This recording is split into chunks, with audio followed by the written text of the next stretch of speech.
McLaren's Lando Norris has hit out at Pirelli after he and several other drivers suffered tyre failures during the Qatar Grand Prix, saying it shouldn't happen in motorsport. Mercedes' Valtteri Bottas was the first to suffer a puncture on lap 34 whilst running third after attempting to pull off a one-stopper in Doha. The Finn was quickly followed by McLaren's Norris and Williams teammates George Russell and Nicolas Latifi, with each driver insisting there was no indication the tyres would fail.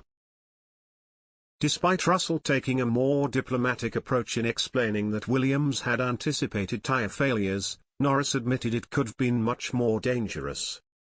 When asked if Pirelli should have informed the drivers ahead of the race, Norris responded, "No, it just shouldn't happen.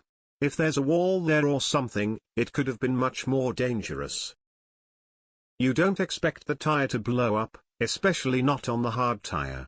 We weren't even that far into the stint, 20 laps or something, and the tyre should do a lot more than 20 laps. Every track, you look after the tyres because the tyres wear out a bit, but you don't expect it to suddenly let go completely. It was quite dangerous for a lot of people today. It shouldn't happen. They should make the tyres better. It's dangerous for us as drivers. We risk a lot every time, and if we can't just drive a Formula One car around the circuit, what can you do? I didn't even do a very long stint, 20 laps, 25 laps, whatever.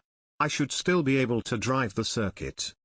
Russell, meanwhile, who is due to partner Lewis Hamilton in 2022 at Mercedes, explained Williams felt it was inevitable their tyres would suffer due to their speed.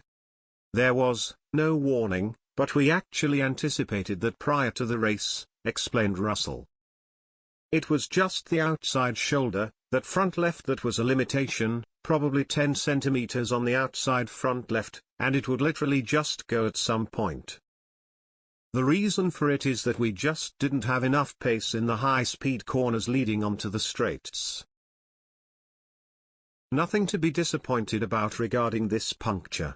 It was a factor of not having enough speed for the rest of the lap. These Formula One cars are so fast, tyres wear.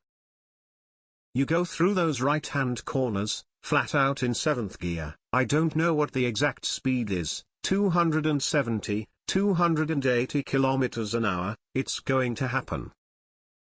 For whatever reason, this track is impressive as to how hard you could push. It was relatively smooth, which allowed the drivers to push flat out. Probably from my whole F1 experience, this was the race where it was the highest tempo, if that makes sense, in terms of how much you could push. That was really enjoyable, but obviously it didn't work out for us." Despite rejoining the pack, Bottas eventually had to retire the car after picking up damage attempting to limp back to the pits after the blowout. "I don't know really what happened," Bottas explained.